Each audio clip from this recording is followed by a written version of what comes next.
Are we streaming yet? I'm not entirely sure.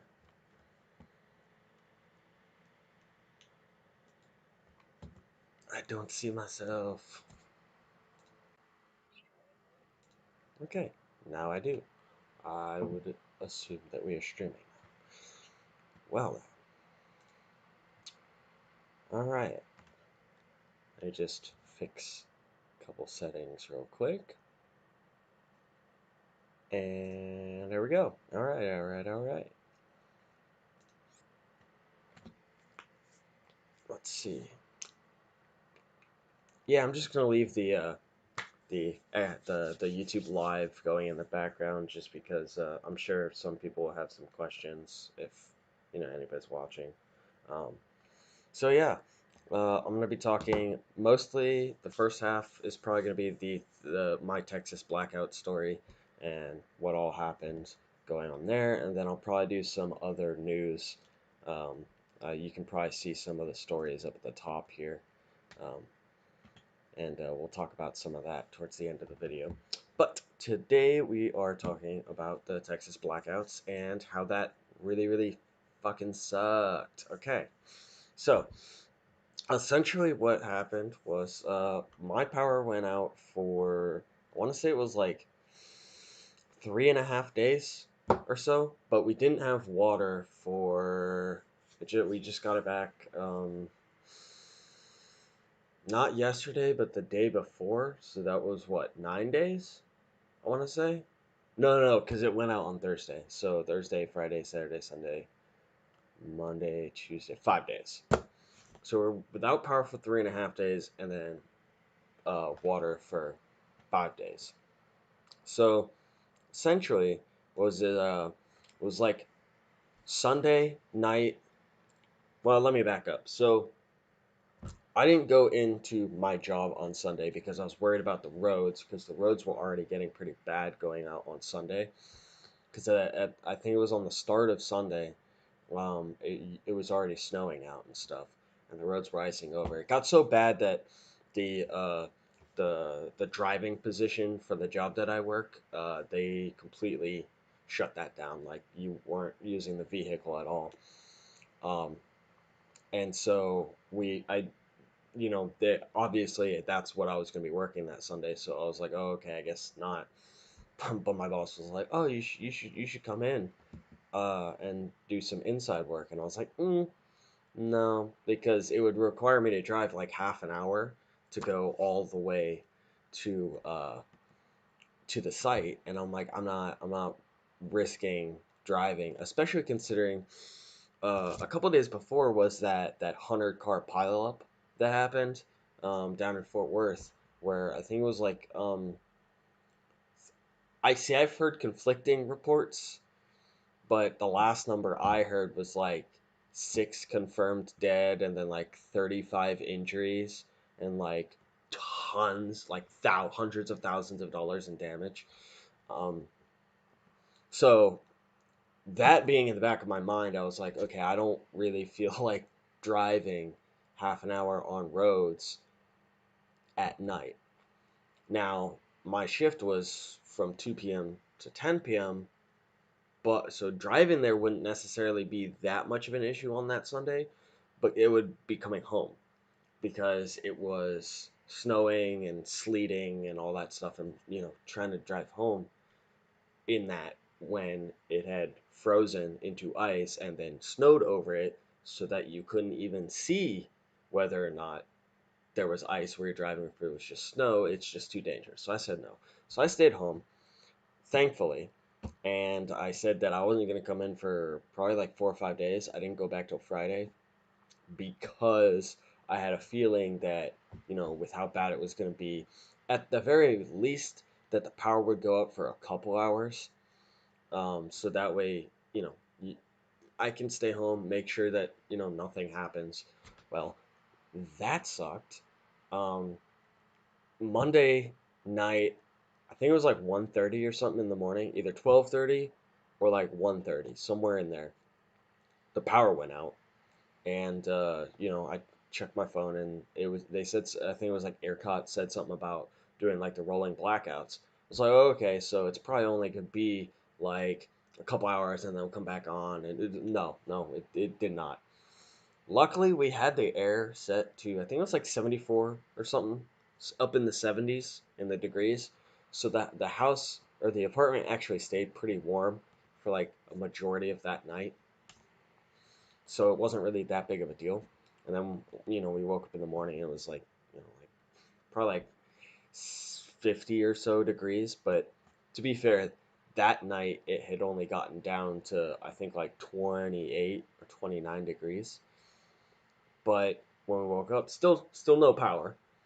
I was like, oh, okay, so I guess these rolling blackouts are not actually, you know, gonna be every couple hours. I guess we lost power for good. And luckily, I still had some of those, those big fire starter logs that, like, the outside of them is like sort of cardboard paper, I guess. And then, you light them and they're supposed to help you start a fire. Well, that's all we had, but luckily we had those because it was pretty cold at the time. And we have a fireplace. So, you know, go ahead and toss one of those in there. And then I think, we, ripped up some of our boxes from when we were moving and tossed in there. But the Monday night, we I didn't think about it, and I should have thought about it a little bit better. But that night, we had we had been using the fire starter logs, and there was only 6 in the box. And they say they're supposed to last for up to like 4 hours. That's a fucking lie. That's a lie. That stuff. I mean, I suppose if you don't poke it and like try to have it flame up a little bit more, I suppose it could last that long. But if you use a fire poker and all that stuff, and uh, actually try to get it to give off heat instead of just a little bit of light, it's not going to last you 4 hours. I think it lasted us on average, each one was like an hour and a half, maybe 2 hours. Also, I didn't have a fire poker, so I was actually using, what was I using? Oh, hold on, I'll show you what I was using to poke the fire.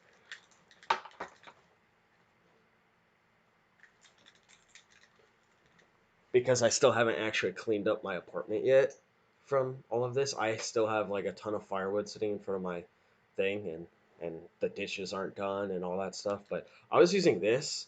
It's a kitchen knife sharpener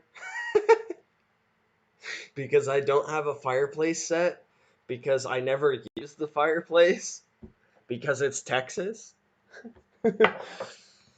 So anyway, so I was using a fire sharpener to poke it, and we only had like 6 of those logs. And so I was dumb and I didn't think about it. I didn't think about the fact that stores were going to be out of firewood. Those fire starters. We'll go get some firewood tomorrow, whatever. And so Monday night, we had been using the fire logs since probably like early afternoon. And so by the time we went to go to bed, we only had I want to say two two logs left, and we were trying to stay up like all night because it was just so cold. And we didn't want to go sleep in our bed because, well, me and my girlfriend, we didn't want to go sleep in the bed because the bed was so cold. And so we basically stayed up most of the night. It was like 1 or 2 in the morning when we ran out of logs, and the power had come on for like 10 minutes at a time over like the 2 hours leading up to that. So we had kind of like charged our phones a little bit and whatever, but it was more like, instead of rolling blackouts, it was more like rolling power ons because they only came on like 10 minutes at a time and only every like 4 5 hours, and not even reliably at that. So I had the good idea because we have a pull-out couch that turns into a bed. I was like, okay, well, if we don't want to go to the room, then let's pull out this couch and sleep next to the fire and next to the fireplace. And so I was like, cool. We pull that out, and it's like 1, 2 in the morning, and we're running out of the logs. So, you know, I figured that, if I put one of those logs in there, or the last log in there, and just let it go, that it would give us enough heat for the night because we're sleeping right next to it. We're not like off in the other room, and because it says that it's supposed to last for up to 4 hours.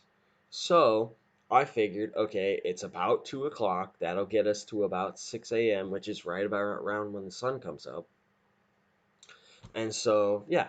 Well, no, I wake up at, what was it? I think I woke up at probably 3:30 ish in the morning, and it was completely out. And the only reason that I woke up was because it was about 30 degrees in the apartment, because the heat had been off for what, 2 day, almost 2 days, or almost a whole 24 hours at this point, a little bit past 24 hours. And so I only woke up because my leg and foot started to hurt. Like when you, not when you sit for too long and you get like the static feeling. No, it was more like a very stiff, uh like my whole leg felt stiff, and it was like almost not a sharp pain, but if you've ever put cold, like an ice cube against your skin and held it there for a long time, that almost cold burning feeling, that I felt that in my leg, and I was like, okay, we need heat like now.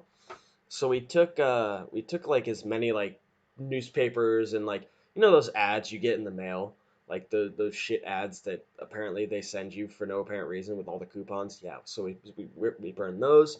We burned some magazines, some cardboard boxes from when we moved in and stuff like that. That got us like barely through.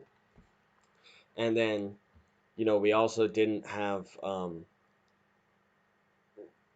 quite enough light sources, because we have like 3 candles. Like, we were not really prepared for it. And I mean, we had plenty of food because I have like survival stuff, and I've got like life straws and all that crap. So like we were fine on the ability to eat and drink and stuff like that. It was just like the cold aspect of it. And I was like, okay. So we woke up, and I'm like, okay, we need to figure out, because the news was telling us that this was probably gonna last till like Friday. And I was like, okay, if the heat doesn't come back on at some point, I assume our water's gonna go out too. So we decided to go get some water. We got like a couple of the cases of water, and then a couple of those like gallon jugs of water. I wish we would have gotten more, because we actually ran out of the gallon jugs, and we got down to about half a case of water. And the only reason that we were able to last that long was because we started rationing the water. Uh, but so anyway, going back to the wood thing. So we went shopping. And the only reason that I was willing to drive that far was because the market, the Walmart, the neighborhood market is like right down the street. Like, it's not that far at all. And on our way there, we actually slid in the car on ice. So like, even going less than a quarter mile was still pretty dangerous. But we go there, we get inside it. For some reason, like, our side of the highway, no power. Like, all the homes and apartment complexes and shops and all that, the gas station's dead, no power. Other side of the highway, power. So we went in there, we got warm while we were shopping, got all that stuff. There was no firewood. There was no firewood, and there was barely any water. And this is like Tuesday. This is only like one day in. And so I'm like, ah, man, this sucks. So, you know, Uh, we go, we look, can't find any wood, can't find any of that stuff. We got the water, we got some more food, like, because I figured if the water goes out, then we're not going to have any way to cook anything. I mean, suppose we could use the fire, but our fireplace is not really big enough to like put a pot or a pan or any of that stuff in there. I was like, all right, well, we need stuff that we can eat without having to cook it. So, we got like canned tuna, canned um, uh, chicken, and some of that stuff. Got some bread so we can make sandwiches and stuff. And I actually thought of something that because um, we were thinking about it, and we were like, well, the frozen stuff in our freezer, we could just take that and put it out on the porch because it's freezing temperatures, so it would be fine if we put it outside. But the refrigerated stuff, though, because the refrigerator's insulated on the inside, even though it would get down to like 30 degrees in our apartment, the inside of the refrigerator would still be like 50 degrees. So it would just ruin everything in there. So I was like, well, what we did was we took Ziploc baggies, we went outside, filled them with ice, and then there's like the vegetable drawer in the bottom of the refrigerator. I was like, all right, so if we open that, we put everything that we really really really want to keep cold in that drawer, and then we wedge underneath, in between, and on top of the items in there, these bags of snow. It should keep it cold.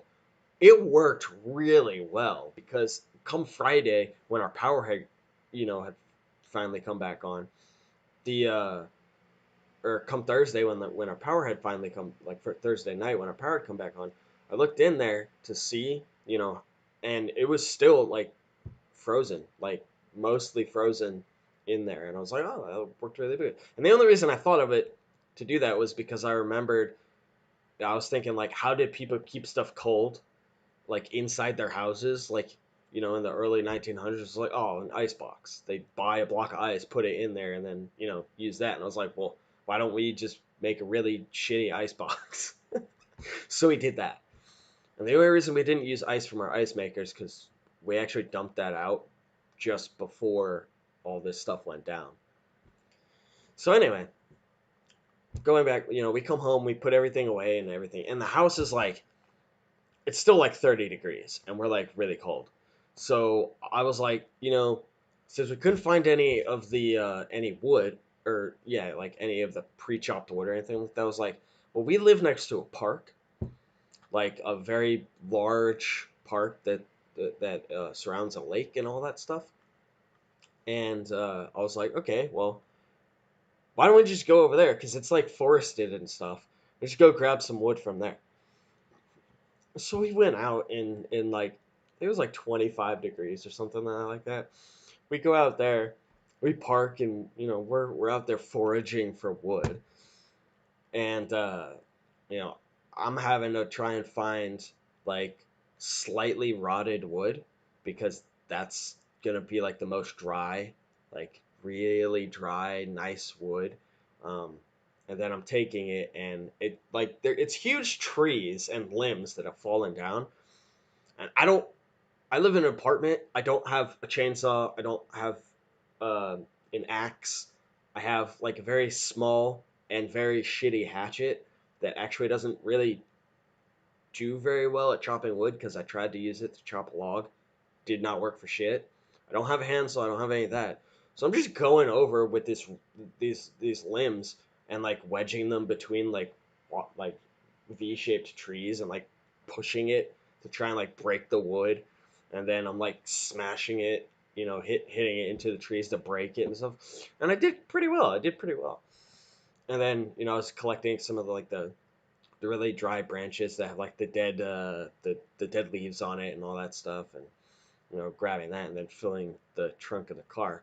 Well, I didn't know exactly how much wood we were going to need because I figured that the wood would burn better than the fire starter thing, because I thought, well, the fire starter thing is only meant to start the fire and burn enough to get wood going, and then the wood is supposed to be the main fire, so obviously the wood would burn a lot longer. That was not the case, and we didn't really fill the trunk up completely because I didn't think that we were gonna go through that much wood, and we did. I think we filled like half the trunk full of wood.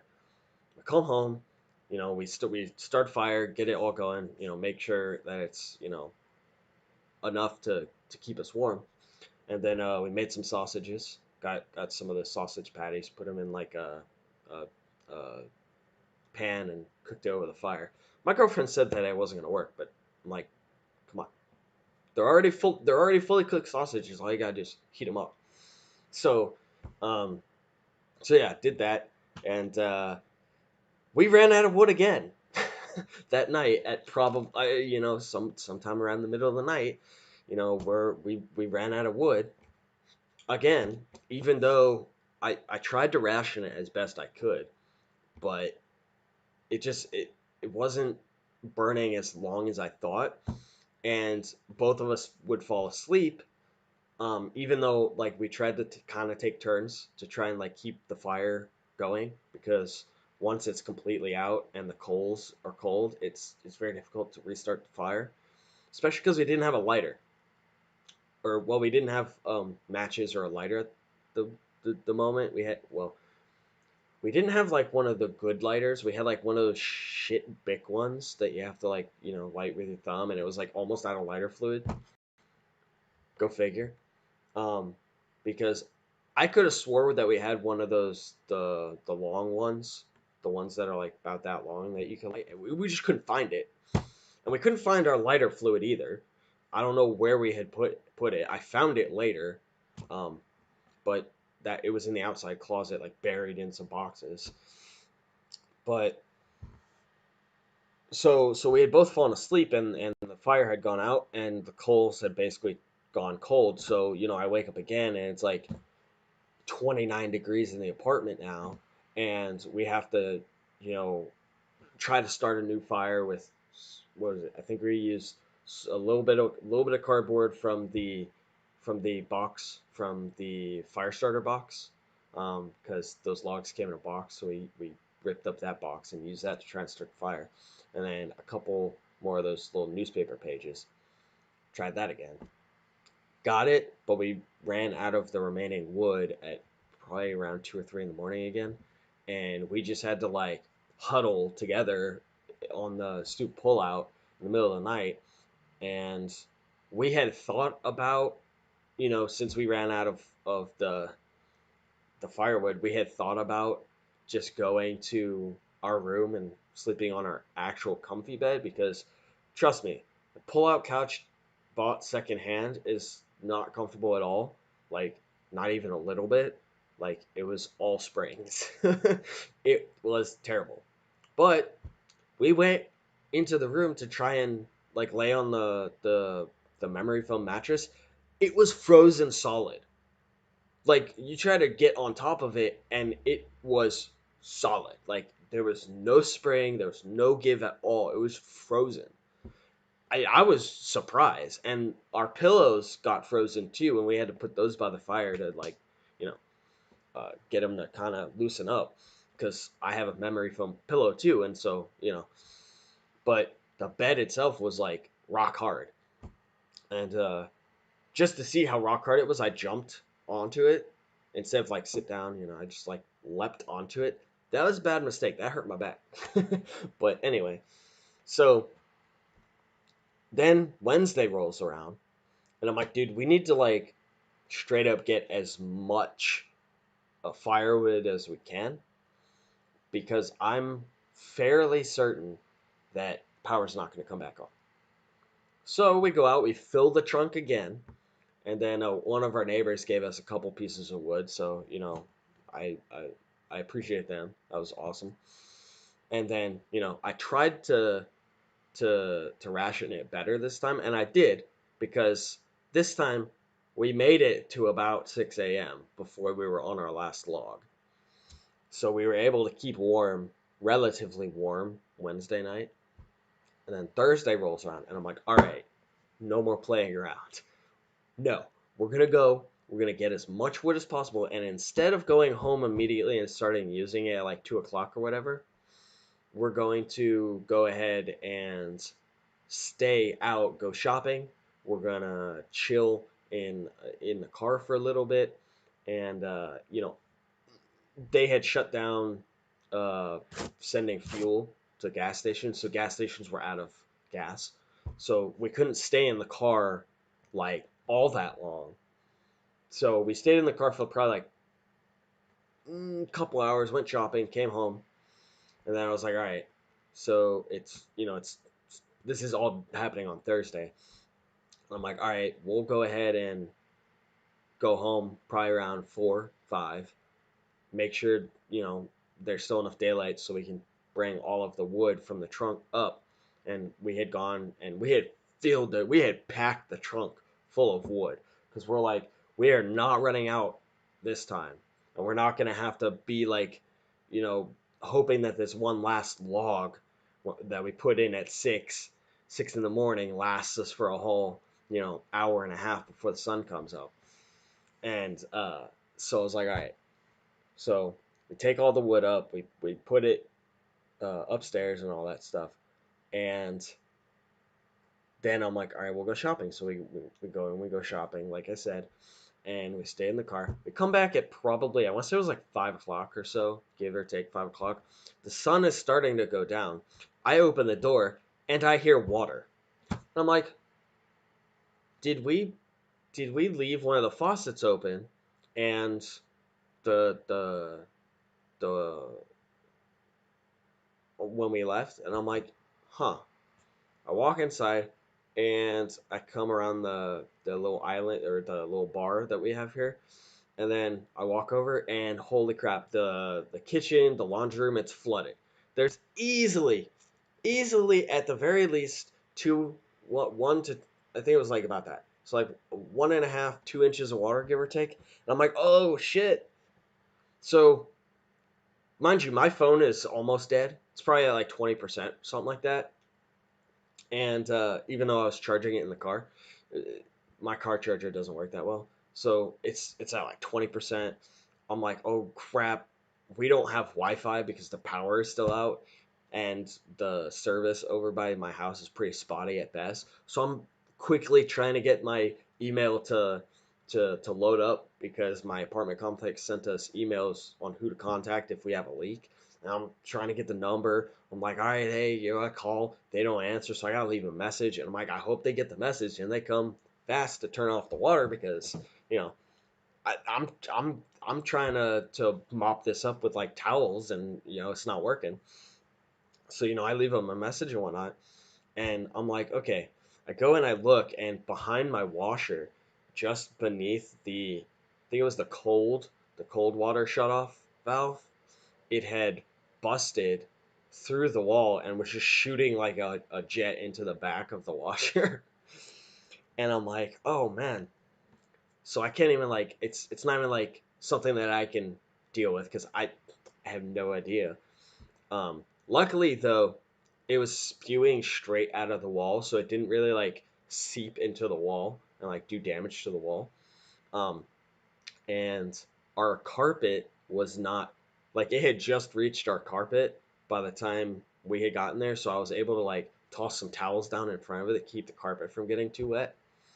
Um, and then we had put down we easily had like 10 towels. We put all of that down and it was not helping at all.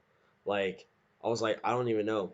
Luckily, I think it took like 5 minutes, 5, 10 minutes. Nah, it was 5 minutes. 5 minutes for the maintenance guy to show up. I guess he was just doing all this all day because he said that's pretty much all he was doing. Um, so he came, shut the water off, and he's like, we'll send someone as soon as we can. Now, mind you, it's getting dark and we still don't have power. So we like open all the blinds. I'm like, hurry up, let's open all the blinds so that way we can like see what we're doing while we're trying to mop up all this water.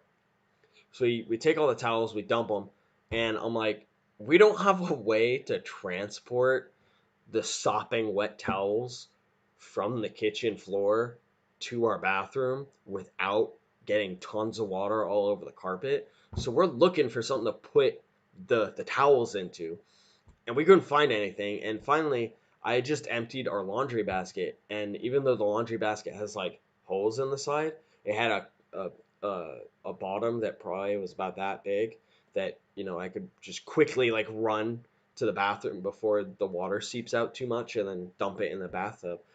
And when we did that, but there was still at least, you know, a half inch to an inch of water on the floor, and I'm like, I don't know how we're gonna get this up, dude. So we just took all of our dirty laundry. I mean, we don't have any more towels, so we just took like all of our dirty laundry and spread it out all over the kitchen floor. So we've got like pants and underwear and shirts and jackets and crap all over the floor, like trying to soak up the water, like my work pants and all that stuff. So we do that, and it's still not enough. We still need more. So I'm looking through our laundry room to see if we have anything else, and I find like some some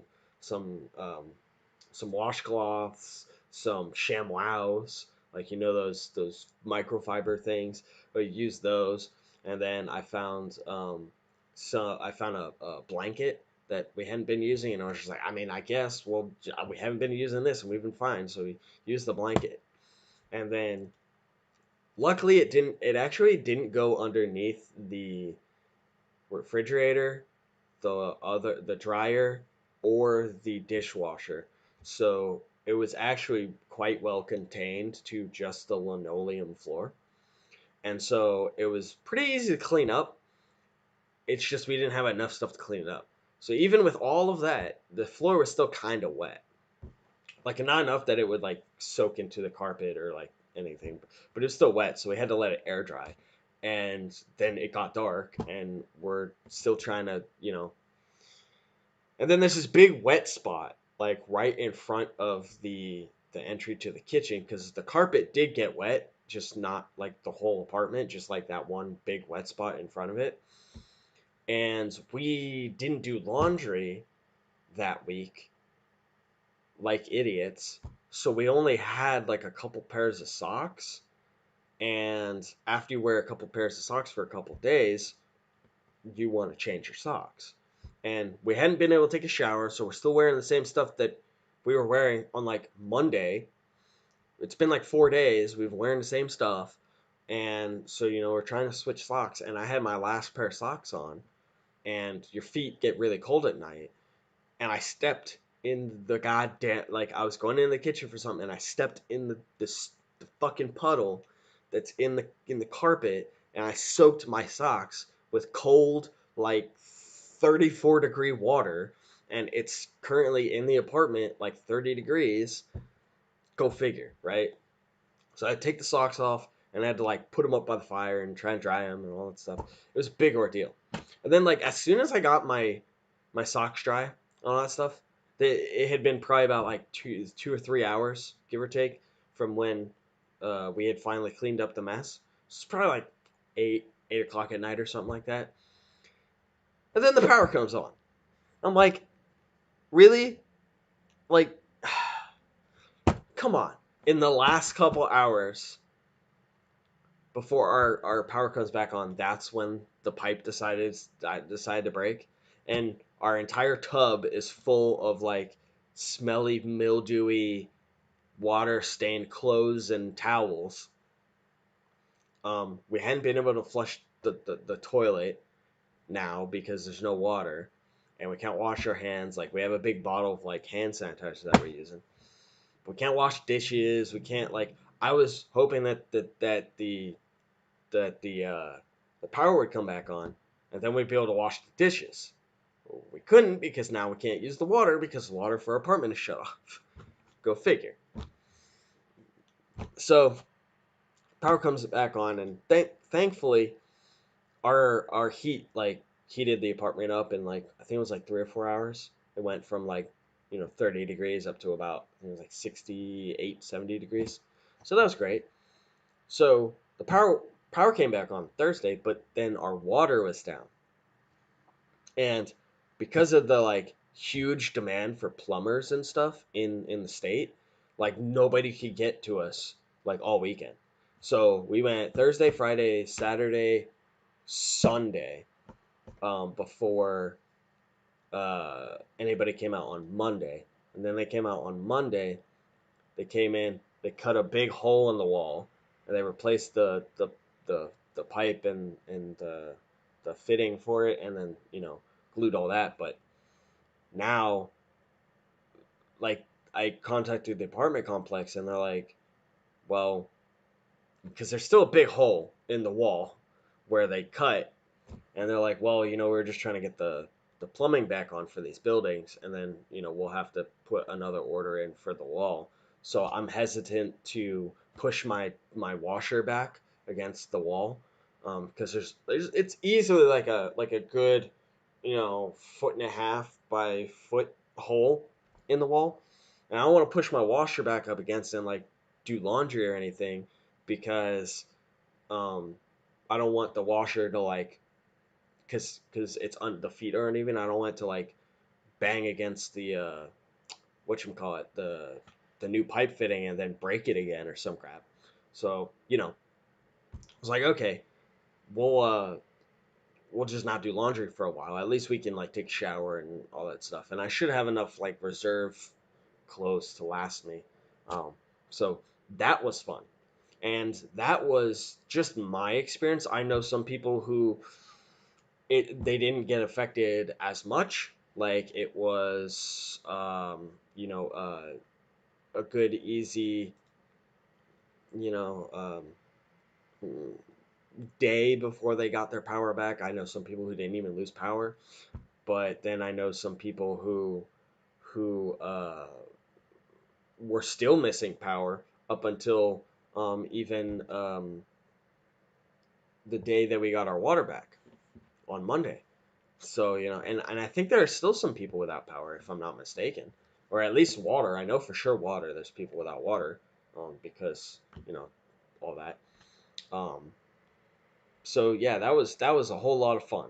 Like it was extremely cold, and our apartment became a mess, and I still like we still have a because the water, or because the power came back on Thursday, we didn't need all that firewood that we got, and all of our neighbors that we knew of had firewood. So now we just have this big pile of firewood and like sticks and twigs and stuff, and tons of ash in the fireplace. And I don't have a way to like clean it because I don't have the like a brush for the fireplace and all. So I got to deal with that. The the logs somewhere. I don't know where I'm gonna put them because I mean I doubt that we're gonna have another storm like that. So I mean, do I keep them? Do I give it away? Do I save it for the future? I don't know. And then you know, uh, then this whole controversy with freaking why it happened came out, and they're talking about the it's all because natural gas pipes froze and the nuclear reactors froze down and all that stuff. And I'm like, okay, that doesn't seem right to me. So then you look into it, and it's because freaking wind and solar stopped working, and then it put the burden on the coal, the gas, and the nuclear energy, because wind was making up what between 25 and 42% of the output of electricity, and all that stopped like overnight. Now, granted, it's because they didn't winterize it, but I mean, like, why would you spend the millions of dollars to winterize something that a freak storm like this only happens once every like 30 years? I think the last time it happened was like 30 years ago. So, like, why would you bother spending the millions to winterize it? Like, I get where they were thinking, but at the same time, it's like, kind of sucks that you didn't. But people were saying, oh, wind energy was not the main culprit. It's like, it's the medium sized domino that toppled over the bigger domino. So yeah, I'd say it probably was the leading cause. But even more so than that, uh, the governor, from my understanding, requested to ignore federal regulations for like air pollutants and stuff like that in preparation for the storm, so that way when the storm hit, that they could run the coal and the gas and the nuclear at max uh, capacity, so that way it could potentially take over for if the renewables stopped working. And the federal government said no. And I'm like, okay, but listen, why would you care? What the, if your state's in a state of an emergency and people are dying, why would you give a damn what the federal government says? Deal with the ramifications after. Run that shit, right? So I think there was a failure on leadership because he could have easily just been like, yeah, let's go. Um, so so there was a failure in that part, which led to the additional, the the grid failing because too much strain was put on the grid because uh, even if renewables were making up 25% of the output, and then it went down to about 9% or so in output. The number I saw was 42. So between 33% and what, I don't know. I'm not good at quick math. What is 25%? 14%. So between 14% and 33% of output was just like instantaneously dropped on coal and gas, and they weren't allowed to increase their their output by ramping up production because of federal guidelines. Like, well, yeah, of course, you're not going to be able to produce additional power, and parts of your systems are probably going to freeze as well. And if that happens, then not only are you losing the increased output or the wind and the renewable output, you're also now what? Okay, so 75% supposedly was coal, gas, and nuclear, right? If pipes freeze there and then it gets dropped to 50%, well, now you only got 50% output. But if they had been allowed to go from 75% to like 90% because they increased their production, then if pipes freeze and stuff, now you're running at 60 or 70% because, because of that difference. So you would have ended up being able to manage it a little bit better. But no. And then, of course, if you say anything about the wind power being part of the problem, people freak out. The clean energy people, and I'm sitting here like, what do you what why what like AOC came out and was just like, this is what happens when you don't do a Green New Deal, and I'm like, wait, what are you suggesting? More wind turbines when the wind turbines were what froze? Like, how does that fix the problem? I don't understand your logic. But anyway, so yeah, that was my experience and kind of my opinion on that stuff, and the whole Ted Cruz thing too. Like, look, man, that was a really dumb move on his part, PR wise. But if we want to get realistic here, what exactly was he supposed to do? It's not like as a senator he can do much besides ask for federal aid. I mean, it's not like he's the governor and has the emergency powers that actually deal with emergencies within the state. And people are demonizing him for leaving the state and going to Cancun. It's like, dude, if you had the means to do that, you would have done that. Also, if he was a normal person, people would be like, oh, yeah, that's fine. But because he's a political figure, and not just but a Republican, because Democrats do this crap all the time and nobody says anything about it, except for a couple of people on the right. But when Ted Cruz does this, everybody, including people on the right, are like, oh, up in arms. And I'm sitting here like, dude, I don't care. Seriously. Like, oh, so he left a state of emergency to go be in a better place. Did his phone still work? Well, his phone still worked. So anything he could have done in person within his powers as a senator, he could have done over the phone. So people are making a big deal over nothing. Honestly, he made a bad decision too in coming back from the trip early because that that just made him look even worse. He should have just stayed there and been like, "Ah, get over it," you know. But go figure. Anyway, so that's kind of like my experience on what happened with the whole power outage thing, and if you guys want to kind of chime in and leave a comment down below in this video, and kind of uh, let me know how you guys fared, and how things worked out for you, and what'll happen with you guys. Go ahead and do that. But so now we're gonna kind of transition away from the story, and talk about a couple news stories that I found interesting, because I have been unable to make a video because I haven't had Wi-Fi for like a week and a half, a little bit closer to 2 weeks, uh, because after the power went down, my Wi-Fi, my fiber optic still wouldn't work for whatever reason. I guess they were having power issues too. So I have a couple stories that I want to talk about. I know I'm probably behind on on on the week's news, but screw it, whatever. So we're gonna talk about it. So the first story is coming out of Fox News. Apparently, over 80% of submitted Newsom recall signatures have been verified. Now, notice have been verified. I don't know about you guys, but I thought the Democrats didn't want voter ID or signature verification.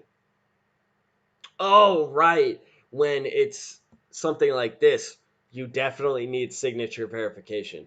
But in a general election where, you can cheat and that would help you by not having signature verification. Uh, I'm just pointing out the hypocrisy. I'm not actually suggesting that the Democrats cheated, but, well, check out my video on the Time magazine article that came out where they basically said that they rigged the election. So I'm not saying they cheated, but I'm also not saying they didn't not cheat. Anyway, so what I'm saying is, during the general election, they were so against signature verification, voter ID, anything like that. But then as soon as it's a recall campaign on a Democrat, it's like, oh, gotta verify those signatures. Go figure, right? So nearly 1.1 million signatures have been submitted in the Newsom recall effort, and 670,000 have been verified.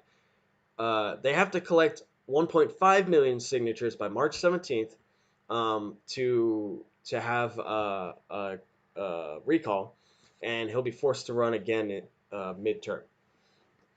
Uh, they've tried to recall him 55 times, but only one was successful.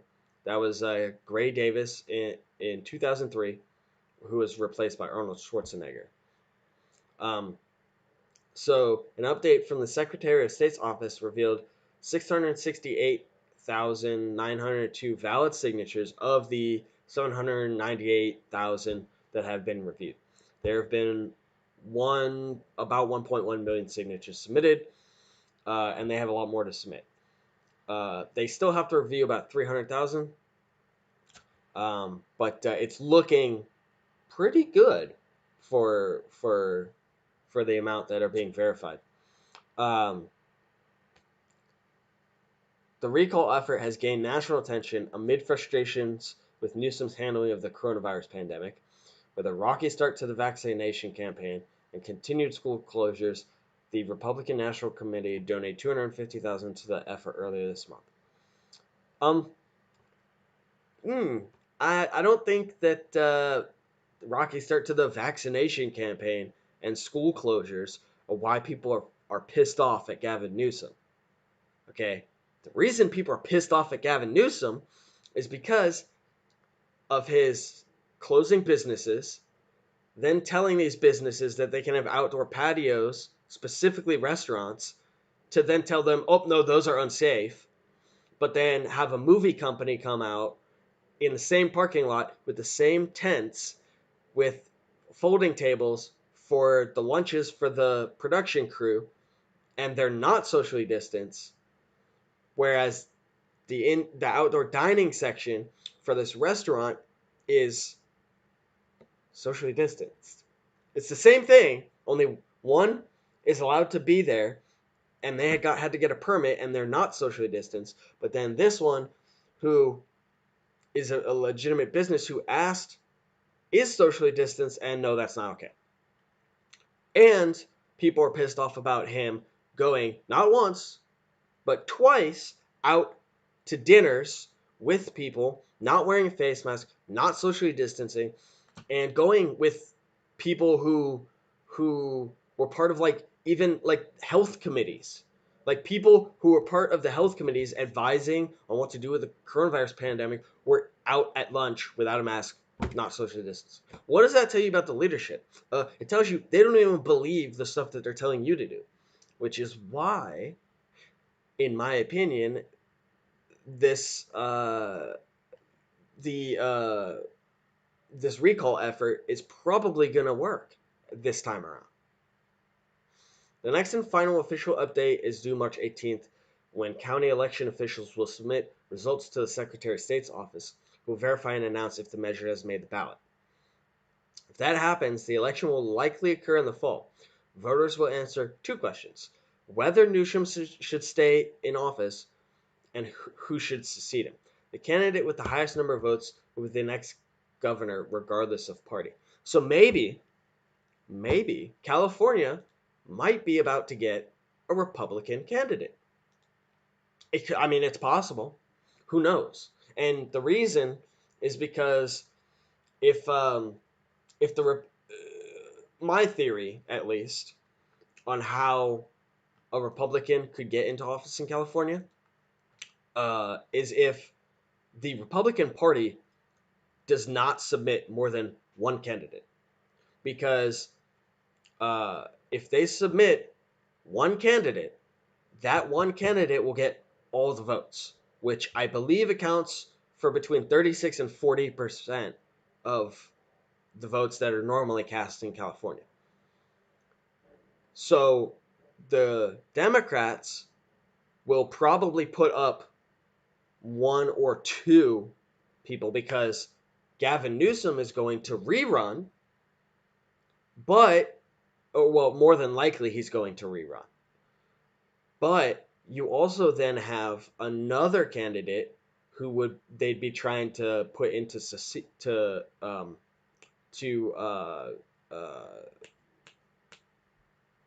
to come in behind him to take his place, um, to succeed him if he is ousted, which means there would be two Democrats technically running for the governor's seat.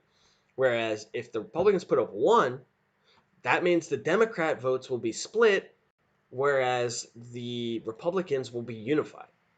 So, theoretically, California could get a Republican governor if Gavin Newsom's ousted. It's very possible, especially with people who are voting between third party and the probable two Democratic runners. Now, I'm not saying that they would do that for sure, because who knows? Maybe they just say, hey, Gavin Newsom, sorry you got voted out. We're going to put up a new candidate and he's going to be the one that's running. Who knows? I have no idea. But it's just something to think about, to give you guys, you Republicans down there in California, a little bit of hope. Now, since we were kind of talking about voting a little bit in this one, I wanted to go to a terrible, terrible act that is being proposed. We're only going to talk about the voting portion specifically because we were just talking about voting, and on top of the fact that the other couple sections don't particularly matter because the voting portion is the part that concerns me the most. If you want to take a look at the whole act, the source for the People Act for this article will be down in the description if you want to read the whole thing. So essentially, supposedly the For the People Act would make the U.S. a democracy. No, just no. I don't want a democracy. I want a constitutional republic with a democratic voting process. I don't want a full-on democracy, because then you have tyranny of the majority. No, thank you. I don't want a majority of people to be able to tell me what rights I get to have and what I don't, because democracy. No, thank you. That's how Rome That's how Rome was, and look at the type of tyrannical shit that they did to people. Um, and that's also how a lot of other places are right now. They say they're a democracy, and no, no, no, thank you. I prefer to be a constitutional republic where my rights take precedence over what you know maybe 80% of people want. Okay. So anyway, so essentially, this is uh is the Florida People Act of 2021. Uh, Now keep in mind that this article is framed from a leftist point of view. It would change the basic structure of U.S. politics, making it far more small d democratic. This bill makes illegal essentially all of the anti-enfranchisement tactics perfected by the right over the past decades. Blah blah blah. Bill first, it makes it far easier to vote by eliminating barriers and enhancing basic outreach to its citizens. Second, it makes everyone's vote count more equally, especially by reducing gerrymandering. Third, it hugely amplifies the power of small political donors, allowing them to match and possibly swamp the power of big money. Now, that third point I actually kind of like, but it should not be included in with the rest of this stuff. Okay, um, no, thank you. The second, it makes everyone's vote count more equally, especially no, no.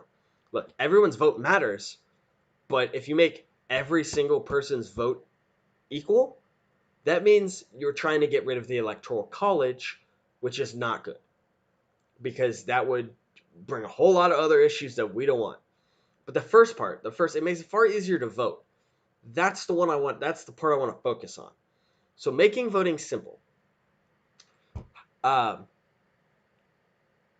For the People Act would require states with voter ID requirements to allow people to vote without identification if they complete a sworn statement that they are who they say they are. Oh yeah, because people don't lie. People totally don't lie, right? It would make it impossible for states to engage in bogus purging of voter rolls. You do realize that you're supposed to purge voter rolls every so often because people die, people move out of state, and those people should not be on the voter rolls because then fraud occurs. Dead people voted in the last election. People who don't live in the state voted in the previous state they lived in the last election because voter rolls were not purged. So you saying eliminate purging of voter rolls and eliminating voter ID, are you suggesting that literally anybody should be able to vote by just saying they're who they say they are? So you mean to tell me that some dude who doesn't even live in our country, who's here on a visa, should be able to go up to one of these places, say, I'm John Manners, and vote, and sign a sworn whatever saying, I'm blah, blah, blah. That would, you know how many problems that would create? You'd have legal aliens voting. You would have people from other countries who don't even live in the United States voting.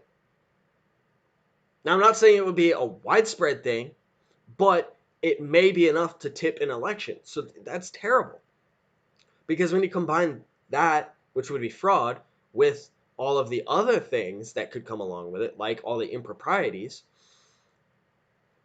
well, because farther down it talks about mail-in voting and mail-in voting being a thing too, and they want to make mail-in voting a lot more widespread. I'm like, no, you combine in mail-in voting with no ID and not purging voter rolls, combined with all the improprieties that come along with the mail-in ballots, like them not arriving on time, them not arriving, somebody throwing ballots away. Like there's so many problems with that. States could no longer stop people with felony convictions from voting after they've served their time, and would require to inform them in writing that they can now vote again. That is the only part of this that I actually agree with. I don't think a felon who is no longer in prison should have any of their rights taken. Because here's the thing. Uh, when a felon gets out, they have freedom of speech. Yet they're not allowed to own a gun. They're not allowed to vote, but all of their other rights apply. Why?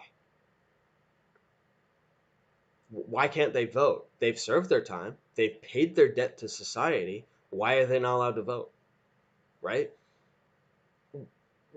For the Second Amendment portion, why are they not allowed to protect themselves? You're telling me that this person who's a felon should be released from prison, but they're not. Okay, let me back up. This violent criminal is too dangerous to be allowed to have a gun, but is safe enough to live in society? No, no, no, no, no. Those two things don't go together.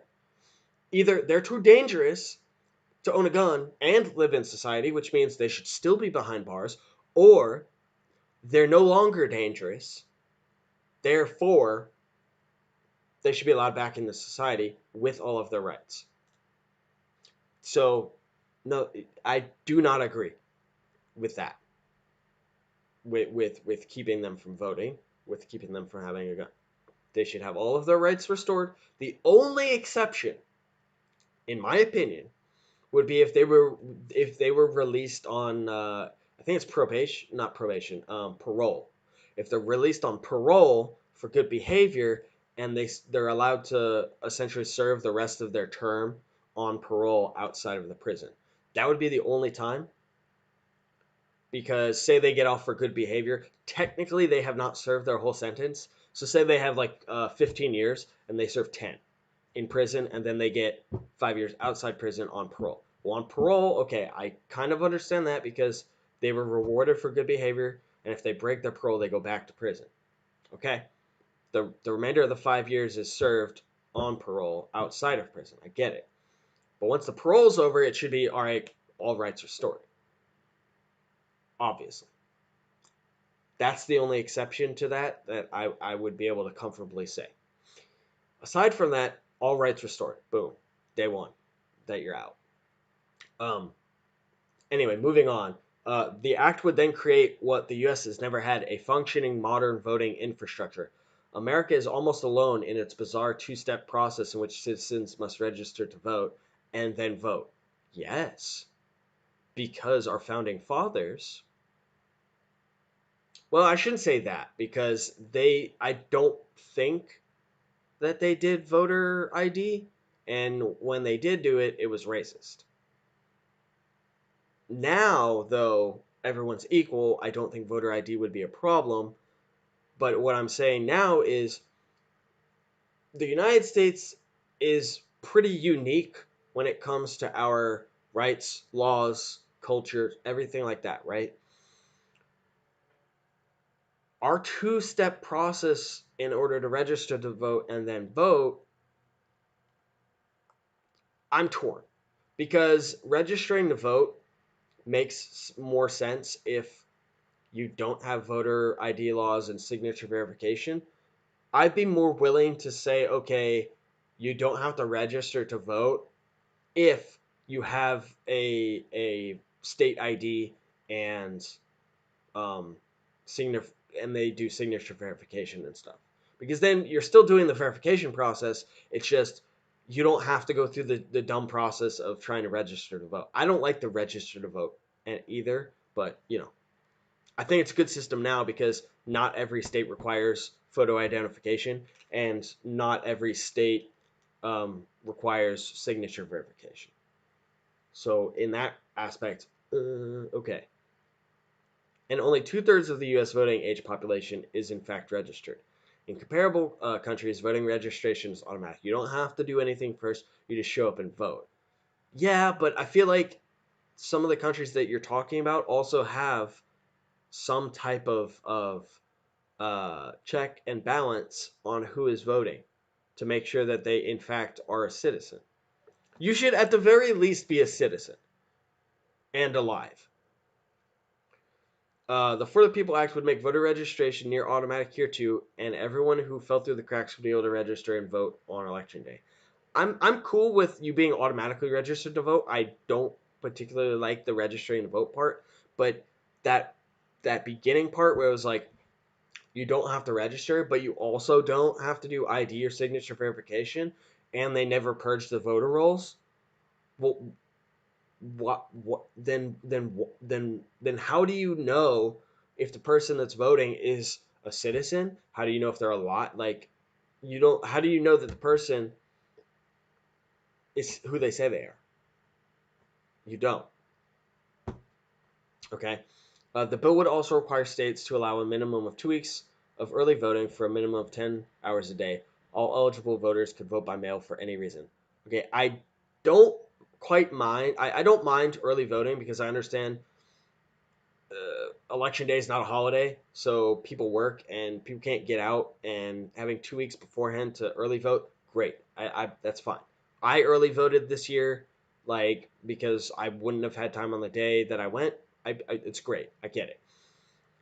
All eligible voters can vote by mail for any reason. No, no, no, no, no, no, no, no. Even with signature verification, I don't like mail-in voting because you have ballot harvesting that happens. You have uh, mail that gets lost. You have people that, depending on their political leaning, could just like be like going through the mail and be like, oh, well, this guy's a Republican or a Democrat, and just throw it out.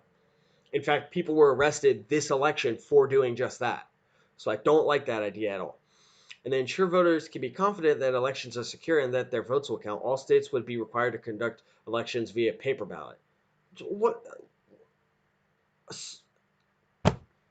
what does that matter if somebody is able to take that paper ballot and throw it away or burn it or lose it or like mail-in voting is a terrible idea. I don't know. I don't like it. It's not I no. No thank you. So just that portion, the making the voting even less secure, I don't like. And I will never be able to get behind it and no thank you. So for that reason, unless they take that out of the For the People Act, I can't even go any further in this act and be like, "Oh, well look. No thank you." No.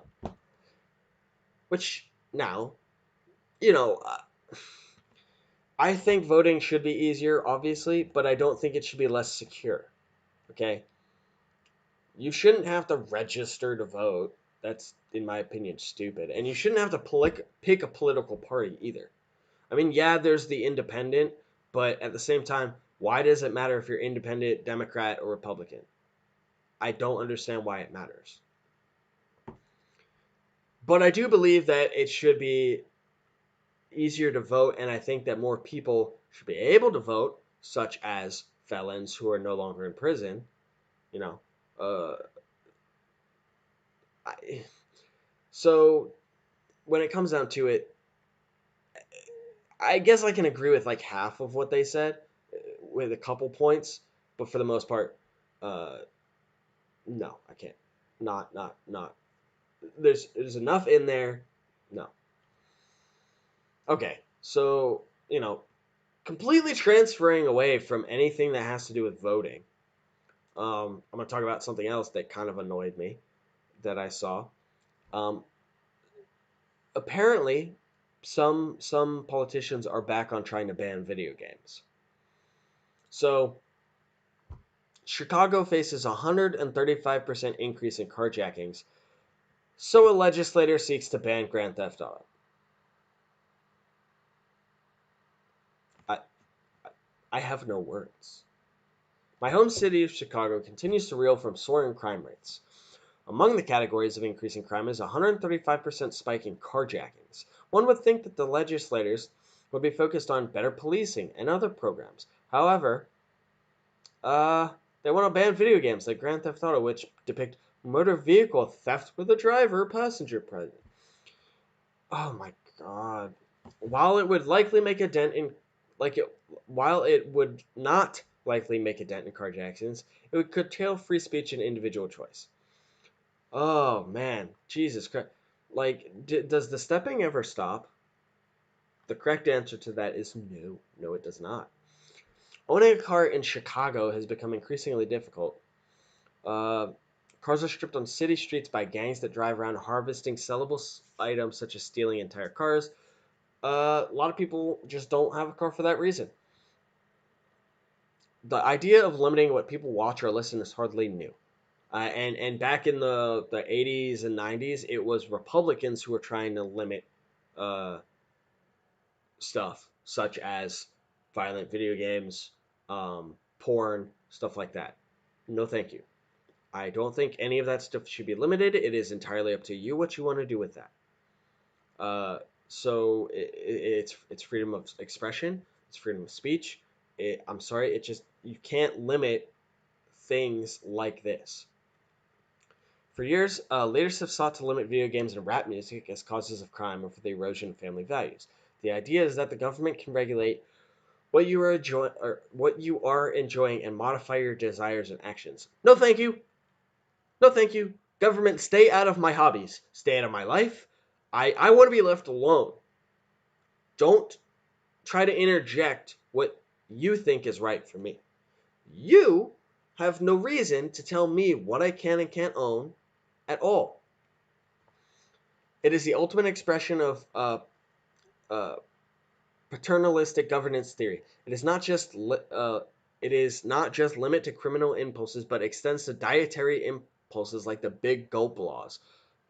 That's a whole nother thing, where they put, I think it was like a soda tax in some states. Ugh. There are real issues of individual choice that are dismissed in such measures. When it comes to banning video games, however, there are also free speech issues and the curtailment of forms of artistic and social expression. Carjacking is increasing because there is insufficient deterrent. It is treated as an exciting exercise or thrill by young people. Eliminating GTA will have about as much impact on carjacking as eliminating Call of Duty will reduce world wars, or banning Minecraft will decrease structure destroying mobs. What such bills accomplish is not crime reduction, but political protection. Yeah, so trying to limit GTA, I think I made a TikTok on this earlier. It was like Chicago faces 135% increase in carjackings, and so they're using that. This legislator is using the same type of argument that gun control activists try and say. They try to blame the cause of the crime on something other than what it is.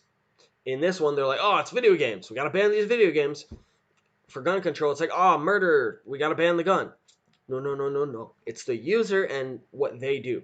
It's the mentality with that. The people that are carjacking are doing so because it makes them money, because they are poor or they are not well off, and they need to be able to make money, or they just want to. Okay.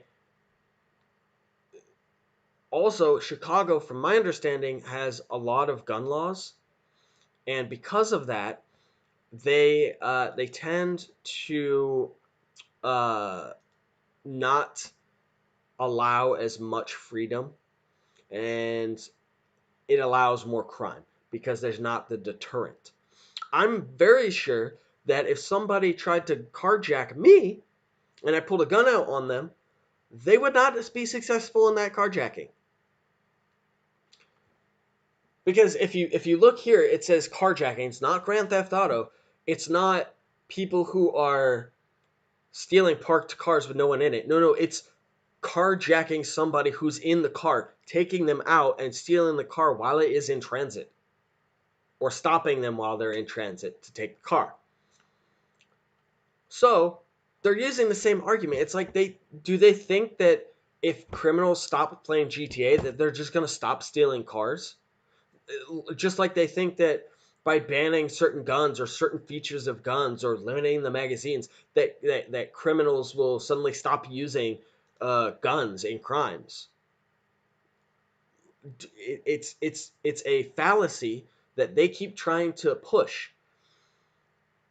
I don't understand why, because it's kind of logical in my mind to sit there and go, well, earlier this year, y'all pushed for defunding the police, and then a bunch of states and cities did defund police departments. Police quit in droves, and they had to fire some, I assume, because of the budget cuts. Um, and so that leaves less police able to patrol, which means that crime increases, including things like carjackings. But you want to blame video games. Dude, Grand Theft Auto has been around for 2 decades? Since the early 2000s? GTA 5, the latest installment, is a damn near 10-year-old game, yet it's only just recently that the 135% increase happened. Hmm, I wonder what happened recently that could account for possibly this. It's not like GTA just suddenly came out, it's not a new game, but riots, defunding the police, all of that is new. Go figure, right? But for some reason, they want to limit you, your rights, your freedoms, what you enjoy. They want to tell you how to think, how to act, all of it. Now, that's all of the government. Like, I'm not just saying it's Democrats. It just happens to be right now, it's mostly Democrats who are saying stuff like that, who are trying to control your life. No, thank you. No, thank you. I don't want you telling me what to do. Just like I didn't want Republicans telling me what I could do in the bedroom or what I could watch online when it came to titties. No, thank you. You don't get to tell me what to do. Just like Democrats don't get to tell me what kind of guns and what kind of video games I play. No, thank you. And that is a lot of people's sentiments. I guess you could call me a what's the it's not, I'm not fully libertarian, but I'm not fully conservative. I suppose I'm kind of in the middle, like a conservative libertarian, because I have a lot of libertarian ideals, but I still hold conservative values. I'm not sure exactly if that's an actual thing, but I'm making it a thing.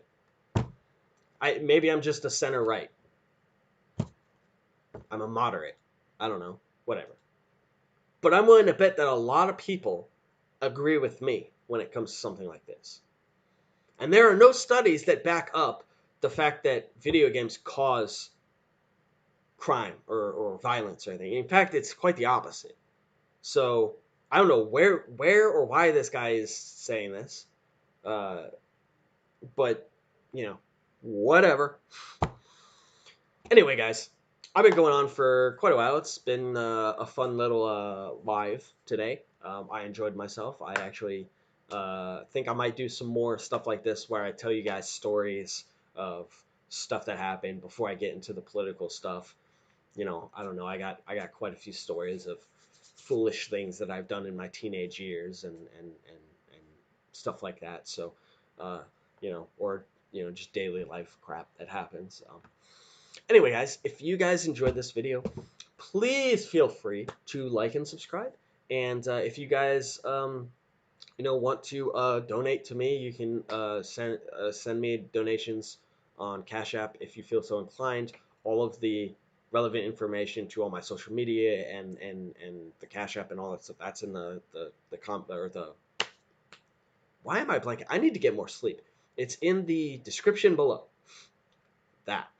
Also, if you are subscribed, go ahead and hit the notification bell so that way you get updates for whenever I post a new video or whenever I go live, so that way you can watch my live streams. Um, and I look forward to be able to make some more videos now that I've got my internet back and my power on and all that stuff. And I also no longer look like a hobo because I got a haircut. So anyway, guys, I really appreciate it. Those of you who watch my content, you are awesome. And I will see all of you guys in my next video. Alrighty, guys. See ya. Thanks.